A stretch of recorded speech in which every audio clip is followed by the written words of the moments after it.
Hi, I'm John. I'm here at the Dzogchen Retreat Center in Oregon, and I'm going to be teaching on the benefits of realizing that I does not exist. Before I get into that, I need to give you a little bit of background on what some terms and terminology and what things we're talking about. The first thing I'd like to make clear is that Buddhism is about teachings of Buddha to wake us up to our true nature. Buddhism's basic belief is that we are intrinsically good from endless, beginningless time. That we're intrinsically good, and that we're not bad people trying to become good people, that our nature in itself is intrinsically good, and that we need to wake up to that nature. That's the essence of Buddhism. And our Buddha nature is basically true happiness, that we're happy, joyous, and blissful. And all our suffering comes from the fact that we are ignorant to our true nature. And all of Buddha's teachings, the vast and profound teachings that he gave, are basic ways for us to wake up to that fact. Wake up to our true nature. One of the things that Buddha taught was that I does not exist. That's sort of a hard concept for Westerners to get around. Because we have a lot of different concepts about who we are. I think in the United States, we talk about I'm my heart, I'm my thinking, I'm my brain, I'm my soul, I'm my spirit. We have a lot of different concepts of who we are. And sometimes we get very confused on it. Buddhism basically says that we are our thinking. Okay? But that does not include the concept of an I. I is sort of what you want to call it, an illusion delusion. I can be likened to the fact that I'm sure you've all done this, have gone out on your back patio or gone around your yard at night, and you see a rope in the grass, but because of the light and everything, you see a snake, and you see the snake sort of move actually. And your mind says there's danger there, you have to move around the snake. And then you get in a little different position, and then you see, oh, that's not a snake, that's a rope. And your fear goes wrong. But there was a point there when you were really attached to that snake, or that rope as being snake. It was real to you, it existed, it created fear. You know, the idea of thinking is that we also cling to this. We have this delusion and illusion that, we'll go from a snake to a diamond. I have this huge diamond that I'm holding on to. It's very precious. I'm holding on to this, and I'm a little concerned about you getting a piece of this, but I got to hold on to my diamond. And I would really help you with that work over there, but geez, I got this diamond, I can't really put it down. And so we really cling on to this I. We really like this I. And a lot of our motivations, a lot of what we do are concerned with the fact that I've got this big I that I've got to take care of. Buddha said this concept of clinging to I is much of our suffering is there. It's also an ignorance.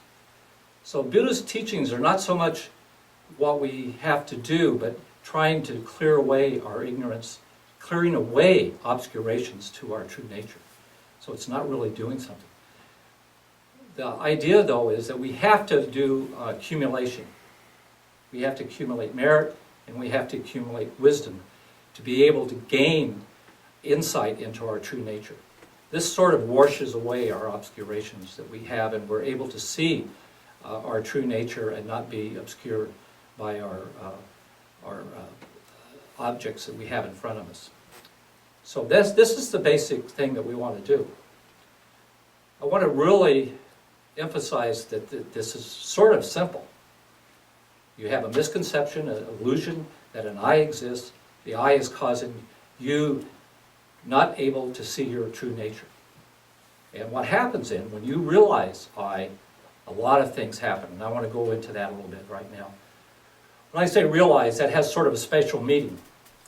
In Buddhism, we go through a system where we learn to understand, we contemplate to experience, and we do meditation to realize.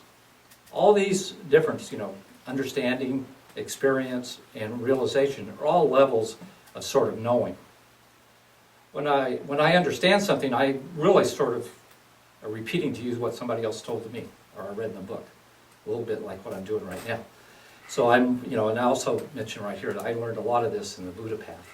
And this is an understanding. Experience is gained through contemplation and doing practice. This is the practice that we do.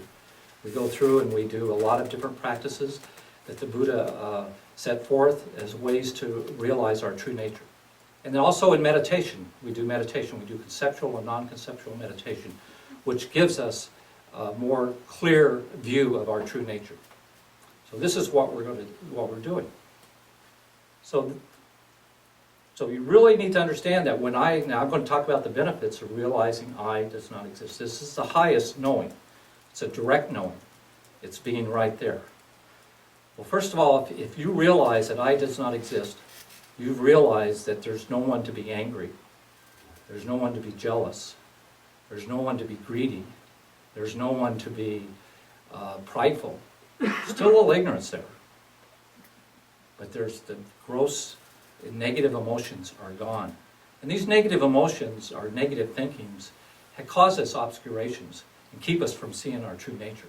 So when you get rid of those, things really happen. That's a real benefit. The other benefit is that you will, when those negative thinkings are gone, you will have stopped creating karma that would keep you in samsara. You will not be falling into samsara anymore, because your negative thinking will be so low that you will not re-enter samsara, so you're free. And then the third one is your wisdom increases, your compassion increases, and your knowledge increases, all at the realization that I does not exist. And then in Buddhist terminology, when you realize I does not exist, you will also realize that you will not cling to your ego anymore. There's no need to cling to something that does not exist. And when you do not cling to your ego anymore, you're called an enlightened being. That's a good benefit. And so you are in cessation in nirvana, basically by realizing that something that never existed, was never born, does not exist.